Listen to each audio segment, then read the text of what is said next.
chaque jeune me disait, ouais, c'est un peu la dep, mais franchement, je suis pas à plaindre, je suis pas le plus à plaindre. Et en fait, j'étais hyper touchée par, ils sont pas bien, mais ils se disent, il y a pire que moi. Et je me suis dit, en fait, mais quelle énergie et quelle leçon, en fait, ces jeunes sont en train de nous donner.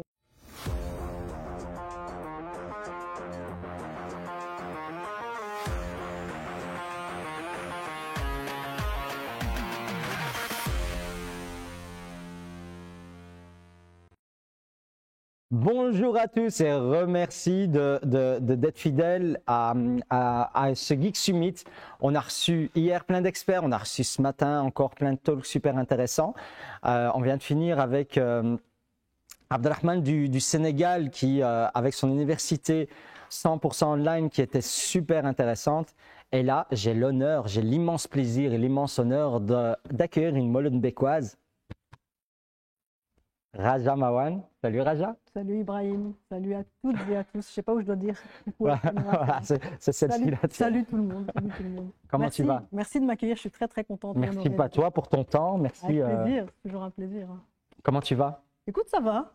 J'ai eu quelques nuits agitées, mais ça va beaucoup mieux là. Co-présidente d'Écolo, je le rappelle, et tu es une militante citoyenne avant tout. Moi, je t'ai connue avant que tu rejoignes ta carrière politique et tu as toujours été militante, que ce soit à Molenbeek, mais aussi à Bruxelles en général. À fond. On n'a pas trop le choix hein, quand on est à Bruxelles d'essayer d'améliorer les choses. Et donc voilà, la politique, c'est que la suite, entre guillemets, plus ou moins logique de mon engagement associatif et militant. Et voilà, on s'est connus à Molenbeek, quand Molenbeek était encore aux prémices et au tout début. Aujourd'hui, c'est un truc de ouf, t'es un peu partout maintenant. En fait. Même pas, on est juste à l'hôtel de ville de Bruxelles qui nous a été. On est dans la salle gothique qui est magnifique. Ouais. Et donc, oui, on est un peu partout. On est super fiers de pouvoir représenter la Molenbeekoiserie, si je peux me le permettre. C'est une marque déposée en fait. Ouais, maintenant il y a des Buy Molengeek un peu partout à travers le monde. On est super fiers, mais en même temps, on est super fiers en tout cas de ce qu'on arrive à faire avec tous ces jeunes. Parce que là, c'est le régie, le staff qui est derrière, le live et tous les petits bugs que vous voyez, c'est nos jeunes. C'est nos jeunes à nous. Et donc... je le vois d'ici, c'est hyper impressionnant en fait. J'ai l'impression d'être dans un truc du futur avec des pros de ouf. Donc franchement, respect à vous. Merci les gars, respect à vous. Les Pat Le Guen, vous gérez grave. Respect à vous. Raja, ouais. Donc voilà, comme je te disais, militante, tu viens de fêter tes 30 ans, si je dis pas de bêtises? J'ai 31 ans, ouais. 31 ans, encore, si je peux dire, tu es encore une gamine. Oui, tu peux. Moi j'ai l'impression de vieillir, mais tu peux dire gamine, ça me fait plaisir, moi. J'ai 42 piges, ça va, t'es une gamine. Tu les fais pas. Je les fais pas. Oh, mettez des gros plans, mettez le filtre Snapchat qu'il faut. Merci beaucoup, mais non, 42 piges, donc ouais, t'es encore une... Enfin, voilà, pour moi, voilà. Tu es une personne qui est encore très très jeune et déjà coprésidente d'un grand parti bruxellois et national. Donc voilà, nous, pour moi, je suis assez fier de ça aussi par rapport à ton parcours. C'est gentil. Mais tu arrives aussi, si tu es coprésidente, c'est qu'il y a un autre coprésident. Oui, un certain Jean-Marc Nollet. Exactement. Un Carolo d'ailleurs. On a Jean-Marc, on a Charleroi, nous. On a Charlewood. Charlewood, c'est ça. Voilà, Jean-Marc. Invitez-le, hein, on ira voir. Ah ben écoute, on ira voir Charlewood. Bah, tu rigoles, mais on va faire ça. On a une émission qui s'appelle le Tech Kawa. Donc ça se fait dans la cafette de la RTBF en bas. Et on prend un café, on parle technologie en long et en travers, dans l'éducation, dans le travail, un peu partout. Et pour un peu voir sa vision et tout ça. Et donc on a déjà reçu Paul Magnette, on a déjà reçu des personnes d'Arty Monitor. Et donc, il est le bienvenu, on va organiser ça. Je transmettrai. Voilà. Et donc, voilà, je sautais sur ça parce que, Raja, tu es un peu le pont entre la jeunesse et ton parti. J'essaye en tout cas. Ouais, mais en tout cas, il y a beaucoup de choses qui sont entreprises au sein d'Écolo. Je sais qu'il y a une étude qui a été lancée, vous avez communiqué dessus il y a à peu près quelques mois, il y a quelques mois sur le ressenti des jeunes par rapport au confinement. Et c'était quoi les résultats de cette étude? En fait, on avait fait En fait, il y a eu le Covid, forcément, et donc c'était compliqué d'entrer en contact avec les gens avec les mesures sanitaires. Et donc on s'est dit, on va faire un truc pour essayer de récolter le sentiment et la parole des gens, notamment des jeunes. Et donc, on a fait un truc un peu vieux, en fait. On a appelé les gens au téléphone. Du porte-à-porte téléphonique, tu Ah, ils vois. devaient être chez eux vu que c'était le confinement. Non, bah, Hein. c'était pas C'était les téléphone. fixes. Non, c'était smartphone quand même. Je sais pas qu'il y a encore un fixe, mais c'était par smartphone. Et donc, on s'était dit, voilà, c'est un moyen d'appeler et de prendre un peu le pouls, même si, voilà, on sait bien que la situation n'était pas hyper jojo pour beaucoup, notamment pour les jeunes. Et donc, on a téléphoné. Moi, j'ai moi-même téléphoné à des dizaines de jeunes avec qui j'ai passé 1 heure au téléphone Ah, à carrément parler. 1 heure. Ouais, à parler pas à chaque fois 1 heure, hein, ça ne prenait pas tout le temps 1 heure, mais justement à échanger sur leur ressenti par rapport au confinement, comment ils se sentaient, comment ils vivaient cette situation qui était très compliquée. Donc, moi, j'ai eu des témoignages qui ont été extrêmement touchants parce que il y a une jeune qui me disait euh, qu'elle était en cote, mais elle ne pouvait plus coter parce que en fait, elle avait plus de job étudiant et donc forcément elle devait retourner chez ses parents, mais que comme elle était chez ses parents, elle ne pouvait plus sortir parce que ses parents étaient personnes à risque et donc c'était compliqué. Et en fait, on a eu chaque fois plein de témoignages comme ça, mais ce qui m'a chaque fois marqué très fort, c'est que chaque jeune me disait, ouais, c'est un peu la dep, mais franchement, je suis pas à plaindre, je suis pas le plus à plaindre. Et en fait, j'étais hyper touchée par, ils sont pas bien, mais ils se disent, il y a pire que moi. Et je me suis dit, en fait, mais quelle énergie et quelle leçon, en fait, ces jeunes sont en train de nous donner. On a fait ça avec des jeunes, on a fait avec aussi d'autres, avec le secteur de la culture, le secteur de l'ORECA, qui sont aussi en souffrance, qui ont été aussi en souffrance dans cette crise. Mais en tout cas, voilà, moi j'ai été frappée par L'empathie? ouais, leur empathie, leur force en fait. Franchement, Ça a été fait à quelle période? il y a quelques semaines, après la rentrée de janvier, on s'était dit on va lancer ça avec l'équipe au sein d'Ecolo. Voilà, on a envoyé un formulaire, les gens pouvaient s'inscrire, pouvaient répondre à des questions et puis ils pouvaient dire ok, vous pouvez m'appeler. Donc on a appelé les personnes qui avaient donné leurs coordonnées et leur accord pour les appeler. C'était, franchement, moi j'ai été hyper inspirée. C'était nourrissant de ouf en fait d'avoir justement ces retours où les jeunes me disent c'est pas dingue, mais il y a pire que moi. Et en fait, je me dis waouh, quelle solidarité, parce qu'on a beaucoup, certains à un moment donné, critiqué les jeunes, mais on a vu quelle place ils ont pris dans la solidarité, comment ils ont respecté le confinement, alors qu'eux-mêmes n'étaient pas forcément les plus atteints par la maladie, comment eux-mêmes, à Bruxelles, ont mis, en Wallonie aussi d'ailleurs, en place des initiatives de solidarité. On a vu encore récemment tous les colis alimentaires, toutes les récoltes qui ont été faites pour justement participer à la solidarité. Moi, je trouve ça hyper inspirant et ça tord un peu le cou aux rumeurs qui disent ouais, les jeunes, ils s'intéressent pas, les jeunes, c'est pas vrai en fait, les jeunes, ils sont hyper intéressés, il faut juste leur donner la parole et c'est ce qu'on a essayé de faire. Moi, ça m'embête un peu qu'on dise les jeunes veulent ci, veulent ça, veulent ça. Moi, je parle pas à leur place, j'essaye de transmettre leur parole et plus ce sont eux qui parlent et au mieux c'est quoi. Mais on voit aussi qu'ils ont été très solidaires, ils sont fort restés chez eux, mais on voit ici que ils ont été fort impactés. Donc, restés chez eux, ils n'ont plus de job étudiant, Tout à fait. ils sont passés en e-learning. Voilà, il y a énormément de choses, ils ont subi tout en se taisant. Ouais. Mais voilà, franchement, ça a été une période très compliquée pour beaucoup. Là, on parle spécifiquement des jeunes, mais voilà, je ne crois pas qu'il y ait une catégorie de la population qui a été épargnée par cette crise. Mais c'est vrai qu'au niveau de la jeunesse, tu le disais, au niveau de e-learning, mais quel changement aussi en termes d'apprentissage, en termes d'habitude aussi, de passer toute la journée derrière un écran pour suivre des cours. Quand on a un écran, quand on a un endroit où suivre des cours, tu connais très bien la problématique, puisque toi-même, tu as fait des récoltes de matériel informatique pour des gamins qui étaient en difficulté. Mais voilà, il a fallu très vite se retourner et trouver des solutions. Et je trouve que c'est un mot qui fait gros mot, mais la résilience dont les jeunes ont fait preuve, franchement, c'est juste dingue, quoi. Je crois qu'on le souligne pas assez. Je pense par rapport à ça, comment le digital a été perçu chez les jeunes? Parce que nous, notre ressenti, c'est qu'il y a eu beaucoup de jeunes hyper connectés smartphone, mais niveau PC, voilà, il n'y en avait pas beaucoup qui en avaient. Il y en avait d'autres qui ne savent pas l'utiliser. Comment eux ont perçu, ont adopté cette nouvelle forme de digital qui est l'ordinateur C'est ça. portable. Mais comme tu le dis, voilà, il y a différents aspects. On dit souvent que les jeunes sont connectés. Oui, ils sont connectés, mais ils ont quasi tous un smartphone, mais ils n'ont pas forcément de matériel informatique adéquat pour suivre.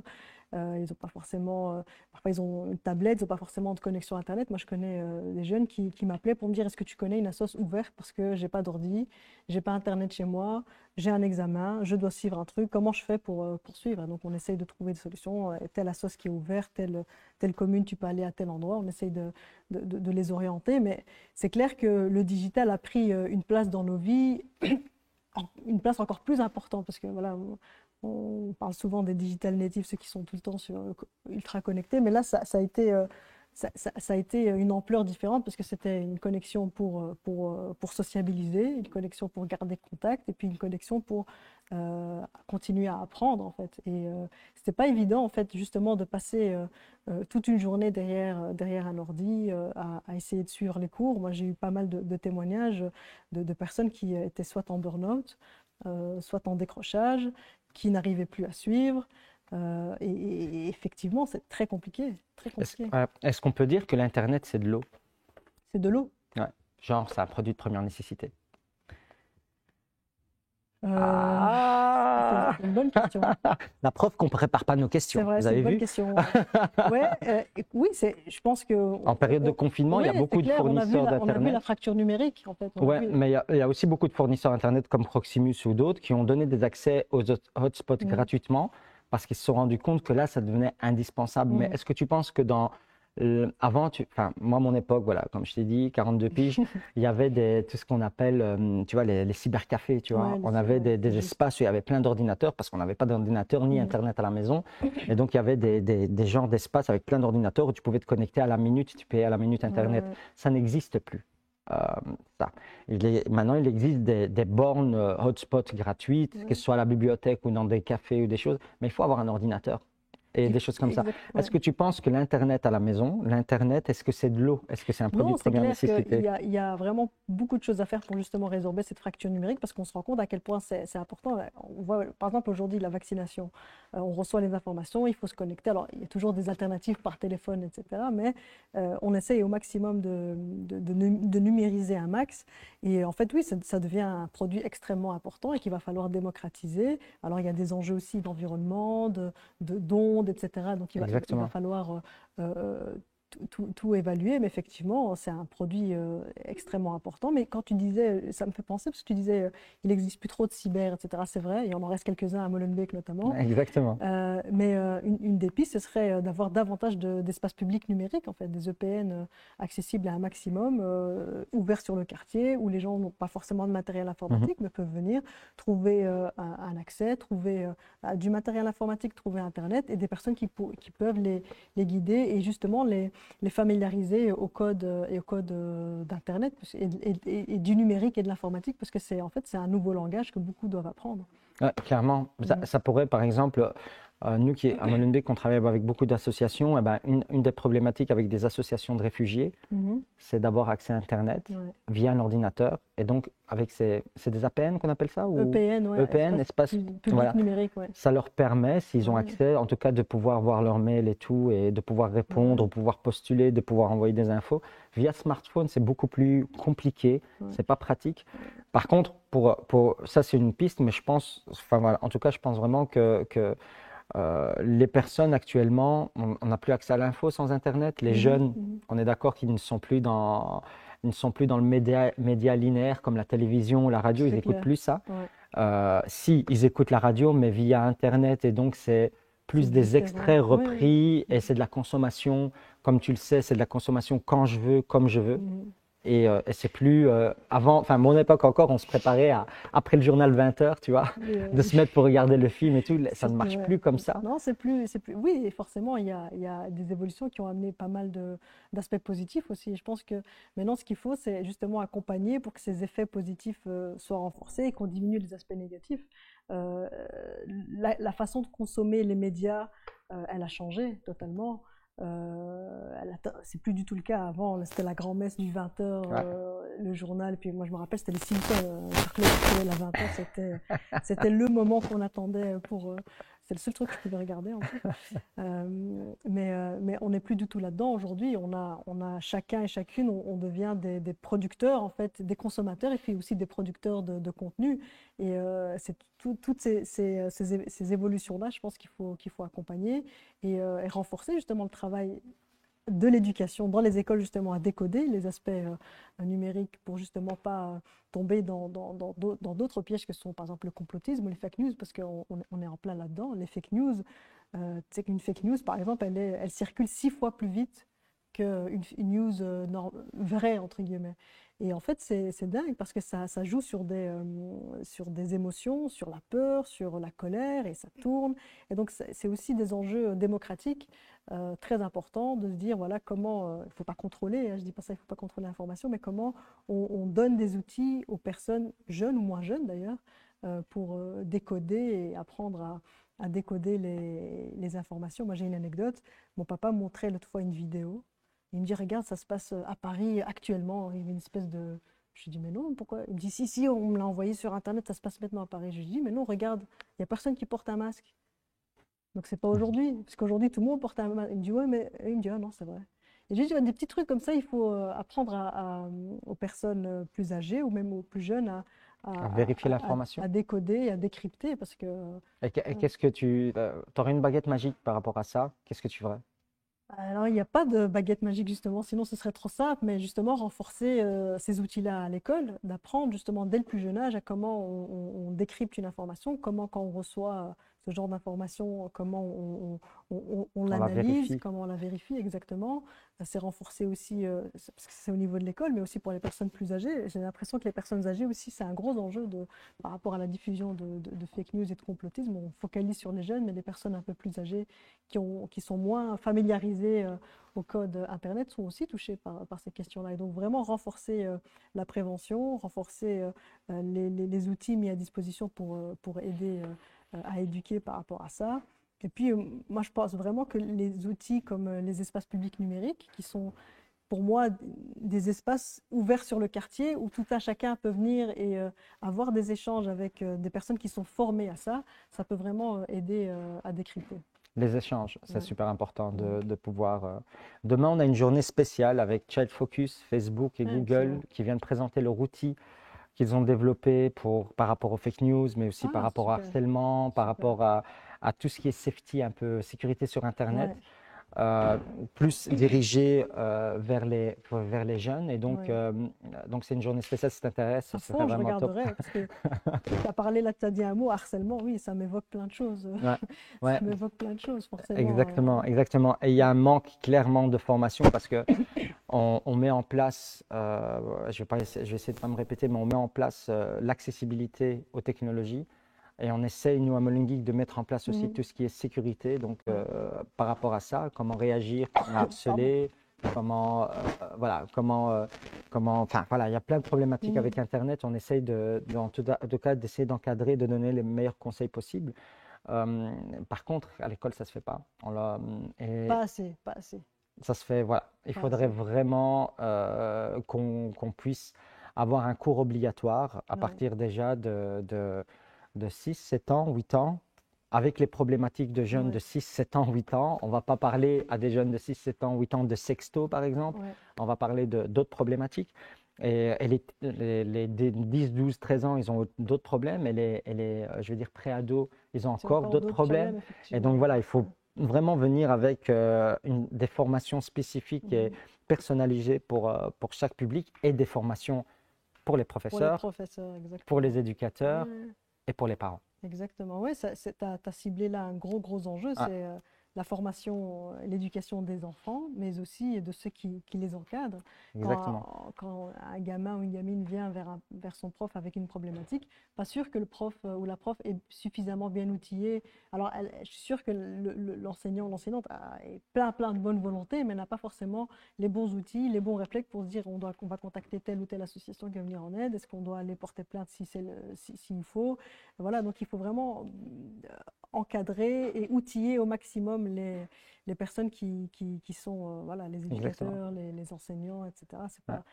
Et c'est vraiment des formations différentes, que ce soit Ah pour ouais, le professeur et pour le parent. bah Le forcément. parent, on ne suit pas son enfant comme le professeur le Ah suivrait, non, on ah n'a pas non, la même relation avec. forcément, ouais. Et moi, je suis en contact avec beaucoup de parents qui me disent, bah, moi, si je vois mon enfant faire ça, ben, je lui bannis ça.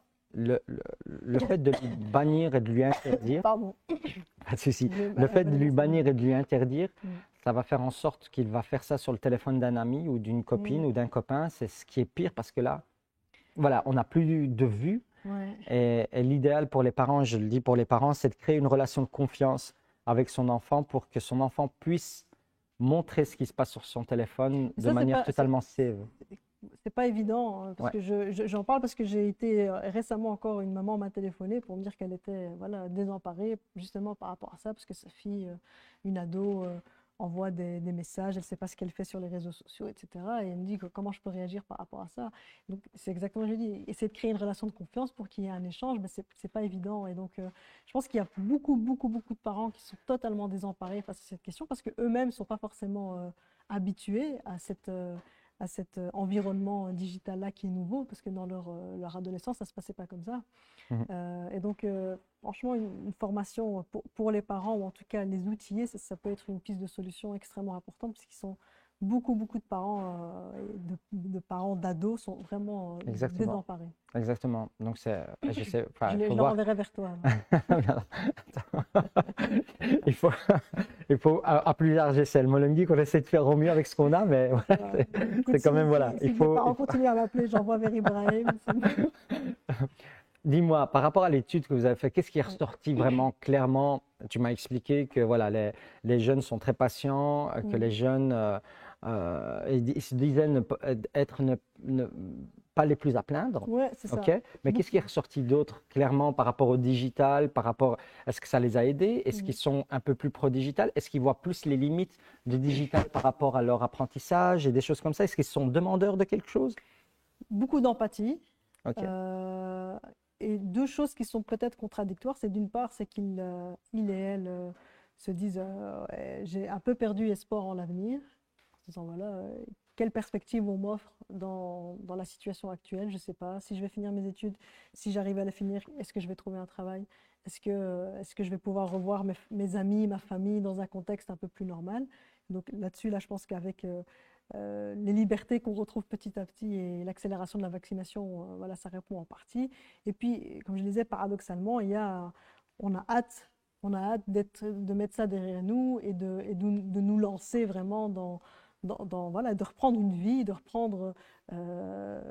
plus ou moins normale. Et donc, ça, c'est vraiment deux choses qui sont ressorties très fort. Par rapport au digital, ça dépend vraiment d'une personne à l'autre, mais ce qui est ressorti, c'est pas du tout adapté de passer 12 heures derrière un ordinateur avec une connexion qui n'est pas toujours optimale, dans un environnement qui n'est pas toujours optimal, mais même quand l'environnement est technique et spatial est optimal, c'est pas évident en fait de passer 12 heures sur un écran où les cours ne sont pas forcément interactifs.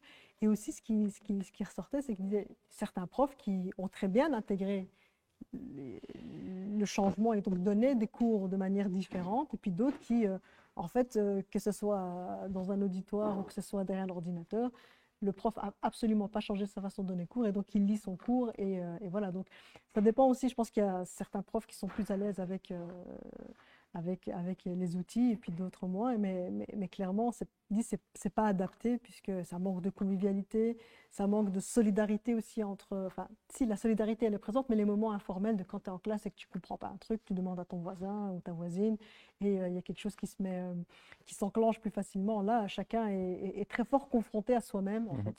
Une espèce d'isolement qui est très compliqué à vivre pour beaucoup de ces étudiants et étudiantes qu'on a eu au téléphone. Tu parlais du e-learning qui est compliqué, mais est-ce que l'hybridation pourrait être une solution? Ça peut être une piste. Moi, j'ai pas il faudrait évaluer en fait, parce que comme on s'est retrouvé dans une situation un peu inédite, se dire voilà, quelles sont les bonnes pratiques, qu'est-ce qui a marché, qu'est-ce qui a moins marché, comment on peut améliorer et avancer. Mais je pense qu'un système hybride, je pense que c'est de plus en plus ce vers quoi on va aller à plein de niveaux en fait. Hein. Donc moi, je dis, je co-préside un parti. Il y a la réunion du lundi matin qui est extrêmement importante. C'est le bureau politique, tous les partis l'ont. C'est le bureau où c'est la réunion où as tous les militants, les ministres, les députés et les bourgmestres et chefs, on échange sur de la stratégie politique. Avant, ça se faisait en vrai, en présentiel, et donc c'était intéressant. Il y avait des échanges, des débats, il y avait de l'informel avant, après, pendant, des petits regards, du non-verbal, on sentait le truc. Et puis, quand on est passé sur Zoom ou sur tout autre système de vidéo, c'est différent, en fait. On n'est plus du tout, et donc on réfléchit maintenant que la possibilité nous est donnée de reprendre plus ou moins En présentiel. Voilà, en présentiel. On réfléchit, est-ce qu'on va reprendre un truc hybride? Est-ce qu'on va faire 100% présentiel? Est-ce qu'on va rester en vidéo? Et je pense qu'on est toutes les organisations sont confrontées à cette réflexion-là.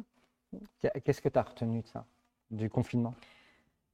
De la place que le digital a pris? Que j'ai besoin de voir des gens, en fait. Mais de ouf, c'est hyper emmerdant d'être derrière, mais comme tout le monde, tu vois. Et en plus, moi, on a de la chance. Et moi, j'ai de la chance, c'est d'avoir un métier qui permettait de faire du télétravail. Moi, je pense à toutes les caissières et les caissiers, les infirmières, les infirmiers, les docteurs, les éboueurs qui sont les chauffeurs de bus, de taxi, de métro, qui, eux, n'ont pas le choix. Qui auraient peut-être bien voulu être en distanciel, mais qui n'ont pas pu et qui ont continué à faire tourner la machine. Et je trouve ça hyper beau. Et donc, je ne vais pas trop me plaindre parce que, voilà, comme je le dis, on avait la chance d'être en distanciel. Mais moi, j'ai besoin de voir des gens, en fait, c'est ça. Et donc, moi, dès que je peux, je vais aller toucher des gens. Ça me manque. En tout bien, tout honneur. Attention, je préfère pas. La spontanéité, parfois, ça va me tuer. Non, mais comment tu vois toi, dans les prochaines années, dans les 5 prochaines années, c'est quoi ta vision du numérique, du digital dans l'éducation? Une place de plus en plus importante, puisque le digital a pris une place très, très importante dans nos vies. Mais il y a un gros enjeu pour moi qui est de sécuriser l'espace digital. Okay. Parce qu'on parle de l'espace public et là, il y a des lois qui protègent quand tu te fais agresser, quand tu te fais insulter, etc. Mais sur l'espace public numérique, on n'a pas encore cette protection-là. Et donc, on peut ouvrir aujourd'hui mon compte Twitter et voir tout ce qu'on me balance à la gueule, à moi ou à d'autres. Hein. C'est plus permis. On doit arrêter les insultes racistes, les intimidations, le harcèlement, les insultes sexistes. On doit pouvoir sécuriser au maximum notre espace public numérique parce que c'est un espace public et on doit tous pouvoir et toutes pouvoir y circuler librement et en sécurité. Et c'est vrai pour les femmes et c'est vrai pour beaucoup de minorités. Ouais. Et j'en profite pour parler d'un documentaire qui est passé sur la RTBF il n'y a pas longtemps. Je te laisse prononcer le nom. Et qui a été sponsorisé par Proximus. C'est une belle compagnie, Proximus.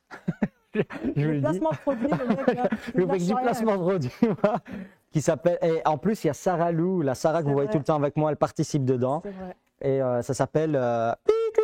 Ça s'appelle Sale pute, en fait. C'est un documentaire qui parle d'harcèlement sur les réseaux sociaux. Et il y a plein de personnes, ça a été réalisé par. Florence Hainaut et Myriam Leroy, qui sont des journalistes extrêmement brillantes et qui sont elles-mêmes victimes de cyberharcèlement. Et voilà, on ne peut pas dans une démocratie se dire que des femmes journalistes, artistes ou des femmes, parce qu'elles sont des femmes, se font harceler. On ne peut pas laisser passer ça. Et donc, franchement, si vous avez l'occasion de regarder ce documentaire qui s'appelle Sale pute, il faut le voir, parce que c'est vraiment une grosse gifle. Et c'est vraiment un documentaire d'utilité publique. Exactement. Et il y a des témoignages qui sont juste hallucinants, c'est incroyable. C'est des claques. C'est des claques parce que Mais ça, en fait, encore une fois, moi, en tant qu'homme, je ne réalise pas. En fait, je réalise pas. J'ai beaucoup de mal à pouvoir réaliser ce qu'une femme peut vivre sur les réseaux sociaux. Non, je suis un homme, donc je ne peux pas. Je peux essayer de m'imaginer. Mais encore quand tu reçois un peu d'insultes racistes parfois. Donc, non, je reçois mais encore une fois, tu vois, c'est avec tout un historique d'homme, tu vois, c'est pas pareil. Et donc, voilà, de temps en temps, que ce soit des insultes racistes ou autres, il y a toujours cet historique d'homme qui fait que je perçois les choses un peu différemment. Je ne dis pas. Voilà, mais quand il y a cet historique et cet historique de femme et plus cet harcèlement, je trouve un peu plus accentué parce que tu es qui tu es et une femme, tu vois, et ça c'est ça me fout une claque parce que je l'ai vu, je l'ai revu en plus. Et je l'ai vu en exclu, merci Sarah Lou. Merci Proximus, il a oublié de dire Merci ça. Proximus qui a financé ce documentaire qui est incroyable. Mais, ouais, c'était vraiment une claque parce que j'arrivais pas à m'imaginer autant de ce déferlement de haine Ouais. sur des personnes qui est accentué parce qu'elles sont qui elles sont. Et ça, C'est clair. c'est quelque chose, par exemple, comme tu dis, où il faut vraiment mettre un cadre clair, Ouais, il faut légal, légiférer et où les gens ne peuvent plus se cacher derrière leur anonymat ouais. pour déverser leur haine sur les réseaux sociaux. Et comme dans la vie, je veux dire, normale, Ouais. qu'on puisse prendre ses responsabilités. Là, on est libre et on a une liberté d'expression totale, Mhm. mais à partir du moment où on prend ses responsabilités. Exactement. Et par rapport à ça, j'aimerais bien savoir comment toi, tu vois les numériques et le digital avec ta casquette écologique. Est-ce que tu trouves que le numérique et le digital, c'est écologique ou tu trouves que c'est, sur certains points, oui ou non, c'est consommateur d'électricité? Je te cite cet exemple de nos partenaires Google, par exemple. J'arrête pas de faire des placements de produits, hein. On en parlera demain avec Thierry Guert, j'en suis sûr, le CEO de Google Belgique. Google a mené une politique écologique depuis 10 ans Mhm. qui fait que ils fonctionnent à du 100% énergie verte. Tout leur Mhm. data center, leur data center qui est un immense, voilà, ça consomme quand même pas mal Mhm. d'énergie. Le fait de faire des recherches sur Google, mais aussi tout leur cloud et tout ça, eh ben, tout leur data center, 100% de leur data center dans le monde est connecté à l'énergie verte et c'est eux C'est vrai. qui ont mis en place que ce soit de l'énergie hydraulique ou Mhm. éolienne ou solaire. Voilà, je te En donne tout cet cas, exemple-là. Et de ouais, l'autre côté, il y a l'exemple de la crypto-monnaie, le Bitcoin, ouais, qui forcément. consomme de manière Ouais. incroyable l'énergie électrique. Et donc, voilà, ton positionnement à toi, c'est quoi? Mais c'est-à-dire que l'écologie n'est pas du tout incompatible avec les technologies. Et donc, il y a des technologies et on doit pouvoir s'appuyer sur les technologies pour rendre le monde plus vert et consommer de manière plus intelligente. Euh, Maintenant, oui, il ne faut pas, pour moi, il ne faut pas pousser à la consommation sans réfléchir, en fait. Mais ce n'est pas du tout pour moi incompatible puisque les nouvelles technologies vont permettre justement de trouver des alternatives ou des moyens de consommer moins, ou de consommer différemment, ou de consommer des matières qui ne sont pas fossiles. Tu vois, quand on parle de remplacer le pétrole, c'est avec des nouvelles technologies qu'on va penser à produire de l'électricité ou de l'énergie peut-être moins polluante. Tu vois. Et donc, pour moi, il y a effectivement, pour le numérique, il y a des balises écologistes très fortes. C'est justement des balises vertes pour qu'on ne pousse pas à la consommation bête et aveugle. Euh, et justement, la question de l'inclusion. Parce que pour nous, le numérique, ça doit être le plus inclusif possible et emmener un maximum de gens avec nous et laisser personne sur le bord de la route numérique. Et donc, c'est-à-dire lutter contre la fracture numérique notamment. Donc, ça, ce sont les deux grosses balises pour écolo et pour la vision verte du digital. Ouais, mais pour l'inclusion, tu sais que ça représente un énorme Tout à investissement en fait. termes Ouais. dans l'être humain, dans la Mhm. formation. Mhm. Comment on fait ça? Eh ben, les investissements, les budgets, en fait, ce sont des choix. Ce sont des choix politiques qu'on fait. Soit on les met dans des Et donc voilà. formations, soit dans des échafaudages. Et Non, donc, je rigole. par exemple, mais on peut, justement, tu dis c'est un investissement. Donc, quand on investit, Oui, il y a moi un je parle retour sur d'investissement. investissement après. Et donc, Exactement. il faut justement, c'est l'avenir, en fait. Et il faut former au maximum les personnes qui sont déjà dans le circuit du travail et puis les personnes qui y arrivent, justement, à gérer ces outils-là. Parce que, comme tu le dis, c'est des investissements. On investit et la Belgique a la capacité d'investir. Et comme on dit, on sait que les budgets sont des choix politiques. Soit on les met dans de l'investissement humain, soit on les met ailleurs. Et moi, je préfère qu'on les mette là-dedans. Ouais. Et je ne sais pas si tu te souviens un petit peu, 2 mois ou 3 mois après le début du confinement, Ouais, on relevait une diminution de la pollution dans le monde, ouais, au-dessus de la Chine, ouais. au-dessus de l'Europe, enfin une diminution et ça c'est en partie grâce au numérique. C'est Ouais, OK, il y a beaucoup d'avions qui volent plus. ouais. Ça c'était une chose aussi, tu Aussi. vois. Il y avait Mais moins. tu vois, ça, par exemple, euh, c'est bien qu'il y ait une diminution de la pollution, mais pour moi, c'est pas génial. Parce qu'en fait, le monde tel qu'il était pendant le confinement, c'est pas ça le monde dont on a Ouais, c'est envie. ça. En fait, voilà, Ouais. il faut que quand le monde va bien et que tout le monde reprend une activité normale, on arrive à diminuer la pollution. Et donc, en changeant les comportements, en changeant les investissements et autres. Mais c'est vrai qu'on peut se réjouir de la diminution de la pollution, mais pour moi, ce n'est pas le modèle. On ne doit pas se dire, pour qu'il n'y ait plus de diminution, chacun va rester cloîtré chez soi et être sur Internet et ne plus prendre l'avion jamais, et ne plus prendre la voiture. Voilà. Non, c'est clair, mais certains disent clairement que c'est la course à la surconsommation qui fait qu'on pollue, et donc quand on se contente du strict nécessaire, eh ben, la pollution diminue. Et bon, je dis pas que c'est un modèle de vie, tu vois, mais Non, je dis c'est que ça ça, peut mais fonctionner, au fait, tu ouais, vois. ouais. Juste Ouais, à réfléchir, quoi, tu vois. effectivement, ça réfléchir. Moi, je suis de celles et ceux qui pensent qu'en fait, on peut se contenter, du strict minimum. Et si des gens ont envie d'avoir plus, eh ben, on doit leur donner la possibilité, toujours dans le respect de l'environnement, bien sûr. Mais pour moi, l'écologie, c'est pas vivre comme un moine à la bougie et sans technologie et sans évolution. Voilà, c'est pas ça. C'est pas du tout ma vision de l'écologie. Top. Je me tourne vers la régie qui va nous Ouais. poser les questions qui viennent du chat directement. Alors sur Twitch, comme d'habitude, ils ont toujours beaucoup d'humour. Mister ABB nous demande est-ce que tu regardes des mangas? Non, Encore? Mais Sarah jamais. Bébé, qu'est-ce qu'il a avec les Non. mangas? Il a dit toujours mes questions, avec un bonhomme qui pleure de rire. Ouais, Voilà. mais- Il veut savoir si les politiques regardent des mangas. Je regarde pas de manga. Non, c'est pas Voilà. ma cam. Désolé Mister ABB, mais Désolé, Mister ABB. Je regarde d'autres choses, mais les mangas, c'est pas trop ma cam. Agatha nous demande sur Facebook pourquoi numériser un maximum, pas envie que le digital remplace l'humain. On va pas numériser l'humain? J'ai pas compris. Non, mais numériser, enfin, pourquoi numériser un maximum? Agatha, la si tu vie? peux nous en dire plus? Ok, mais t'en penses quoi? Non, mais Agatha, je pense que pointe un risque que On a moins de on ait relations, moins de relations de humaines. vies dures. C'est vrai, mais pour moi, voilà, les nouvelles technologies doivent permettre justement de servir les relations humaines. Et donc, dans ce sens-là, oui, je comprends sa crainte, mais n'ayez crainte. On nous demande ici sur Twitch quel est ton message pour les jeunes justement à cette période particulière?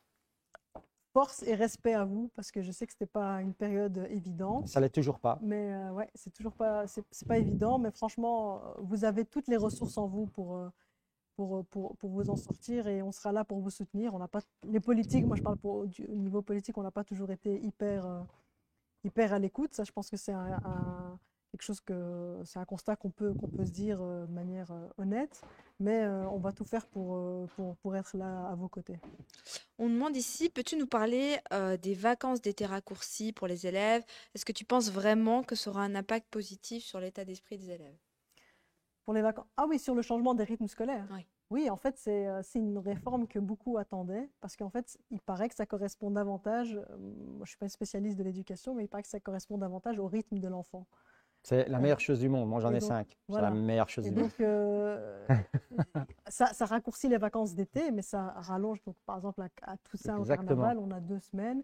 Et en fait, ça correspond à un rythme de 7 semaines d'apprentissage, 2 semaines de pause, 7 semaines d'apprentissage, 2 semaines de pause, et puis celle de l'été où c'est plus long.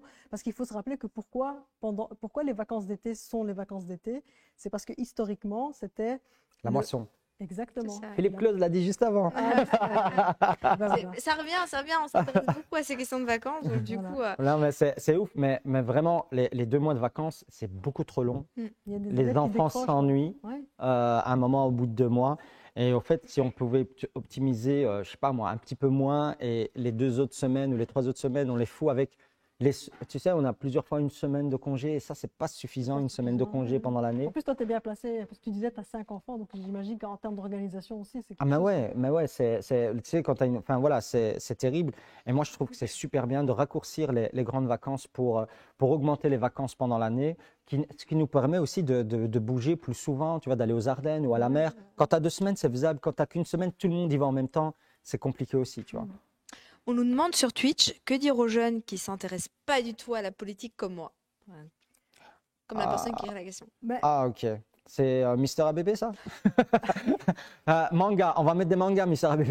On va faire un manga politique, ça va t'intéresser. Non, moi je pense qu'au contraire, on dit les jeunes ne s'intéressent pas à la politique, ils ne s'intéressent pas à la politique politicienne. Et je comprends, écolo qui tape sur PS ou PS qui tape sur MR. Et, oui, je comprends que ça ne l'intéresse pas, mais je pense de manière générale, le fait que cette personne s'intéresse à c'est comme la façon dont il s'habille ou elle s'habille, la façon dont ce qu'elle a de consommer, tout ça, c'est des choix politiques en fait. Et donc, voilà, on ne s'intéresse pas à la politique politicienne, je peux comprendre, mais je pense que.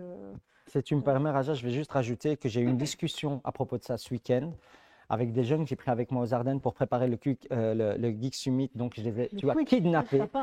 Je les ai kidnappés, hein. Ok, j'ai kidnappé toute cette team pendant donc de jeudi à dimanche. Je ne les ai pas laissés dormir pour qu'on finalise ce forum. Et on a eu des discussions très, très politiques. Et il y en avait un d'entre eux qui m'a dit, moi, je suis totalement désintéressé. Et quand je lui ai dit pourquoi, il m'a dit la flemme. Je t'explique. Mais je t'explique. Parce que, et sa vraie raison, en fait, ce qu'il a essayé de m'expliquer, c'est que, en fait, il ne sent pas avoir le pouvoir de changer quoi que ce soit. Il pense être tellement déconnecté, il pense que ça ne le concerne tellement pas, il pense qu'il n'amènera aucune influence à tout ça. Et j'ai dû lui parler, je crois, pendant 1 heure et demie, tu me corriges, Sarah, pour le convaincre que s'il a un idéal, il pourrait au moins bouger quelques lignes s'il croit en son idéal. Voilà. Tout à fait, et il a le pouvoir. Et le pouvoir, il y a les élections, mais il n'y a pas que ça. Il y a un pouvoir tous les jours, le fait d'interpeller vos élus, les conseillers communaux, les députés, etc. N'hésitez pas à nous interpeller parce qu'on est là pour ça, en fait. Parfois, certains hommes et femmes politiques, on oublie qu'on est là pour servir la population, mais c'est ça. Donc, n'hésitez pas à nous interpeller, à nous dire « ça, je ne suis pas d'accord avec vous, ça, il faudrait faire ça, voici une proposition ». On est là, on est vraiment là pour ça, en fait. Exactement. Et le fait que cette personne a posé la question, eh ben voilà, tu as eu de l'influence, Raja a pu répondre, moi tu t'en fous, mais j'ai pu répondre aussi. Et en tout cas, tu as créé un mini débat. Ouais. Et donc, ouais, tu vois, donc tu intéresse-toi parce qu'on parle de toi, au fait. Et si on parle de toi et que toi, tu ne t'intéresses pas, c'est tant pis pour toi. Alors, il y a les chats qui s'enflamment sur le t-shirt de Raja. Ah ouais. Et Wissem sur YouTube nous demande, est-ce que c'est Kulthum? Tout à fait. C'est Kulthum, c'est une diva arabe qui... Ah, les divas, ça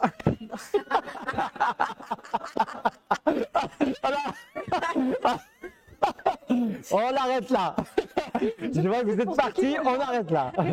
Vous ne parlez pas de moi. Non, on va pas dire. Non, justement, je trouve le message beau parce qu'en fait, Kulthum, c'est une diva, une chanteuse arabe qui, dans les années 40, 50, dans un monde extrêmement machiste, chantait l'amour d'une manière extrêmement belle et assumée. Et en fait, c'est un message féministe extrêmement fort. Et donc, toutes les rageux. Voilà. Elle est égyptienne, hein, Kulthum, si je dis pas. Égyptienne. Mon père était fan. Voilà, il nous mettait ça dans la radio quand on allait au bled. Je connais tout son répertoire. On a le même, voilà. On a le même. Si t'aimes pas, t'es obligé. Voilà, t'es obligé, tu vois, t'es obligé. Fatima qui sur Twitch nous demande qu'est-ce qu'Ecolo a mis en place pour éviter la fracture numérique auprès des jeunes et moins jeunes. Alors, il y a différentes choses qui ont été mises en place, notamment dans les communes. Dans les communes où on est en majorité, je pense à Ixelles, avec Christos Vikeredis, à Watermal, Boisfort ou autres, on a mis en place des collectes pour récolter du matériel informatique et pour le distribuer aux jeunes et aux moins jeunes d'ailleurs. La mise en place d'espaces publics numériques. Et puis, aux autres niveaux de pouvoir, il y a tout le travail autour justement de l'éducation, pour résorber justement cette fracture numérique, le travail d'inclusion pour avoir un numérique le plus vert et le plus inclusif possible. Et je terminerai avec cette question de Constant sur YouTube. Il nous dit, on parle beaucoup de consommation énergétique du minage des crypto-monnaies, mais pas beaucoup de celle du système bancaire en général. Quel est ton avis sur la question? Merci Raja. Si tu veux, je t'aide. Ouais, vas-y. Puisque... Ouais, voilà. Bon, Constance, c'est ça? Ouais. Constance, tu as 2 cryptos. Constant, c'est Constant? Ok, Constant, tu as 2 technologies blockchain différentes. Tu as tout ce qui est utilisé par Bitcoin. Le Bitcoin, c'est tout ce qui est le proof of work. Le proof of work, c'est quoi? C'est des mineurs qui minent pour pouvoir s'attribuer le bloc et gagner ce bloc. Et donc, vu qu'il y a des milliers de mineurs qui vont miner pour gagner ce bloc, il n'y en a qu'un seul qui va l'avoir. Donc, tous les autres milliers qui ne l'ont pas eu, ils ont consommé de l'énergie pour rien. Ok? Et puis, il y a une autre manière de faire avec l'Ethereum V2. C'est le proof, ou je ne sais plus en anglais, mais de la mise. C'est la preuve par la mise. Et ça, au fait, tu mises des cryptos qui fait que tu dis mon calcul est bon et je mise autant pour te prouver qu'il est bon. On fait le calcul, on vérifie. S'il est bon, eh ben, tu gagnes de l'argent. S'il n'est pas bon, eh ben, tu perds ta mise. Et ça ne consomme beaucoup moins d'énergie. Ça consomme jusqu'à 10 000 fois moins d'énergie que du Bitcoin. Voilà, comme ça répond à ta question. Mais le Bitcoin est une aberration de consommation électrique. Et tu peux me dire, oui, ça vient d'énergie ça vient d'énergie énergie verte et tout, mais cette énergie verte, elle aurait pu être consommée ailleurs pour autre chose. Voilà. Ça, c'est mon avis tranché, écolo, ce que tu veux. Mais je suis pas très. Enfin, je suis écolo dans mon âme, mais pas politiquement. Quoique, voilà, je suis écolo, libéral de gauche. Tu t'en fous. Voilà. Par contre, c'est vraiment une aberration, le Bitcoin par rapport aux crypto. Et ce qui se passe avec le truc financier normal, c'est juste la consommation normale. Ça n'a rien à voir avec la crypto. Vraiment rien à voir. Tu ne peux pas comparer les deux. Ça n'a rien à voir. Mais genre, rien à voir. Moi, je m'y connais nettement moins, donc je suis très satisfaite par la réponse d'Ibrahim. Ouais, bah, tu vois. Dis-moi. C'est bon? On y est? Constant, j'espère avoir pu répondre à ta question. En tout cas, ça se voit que c'est le deuxième jour. Hein. En tout cas, un tout grand merci Raja pour ton temps. Merci pour ton soutien.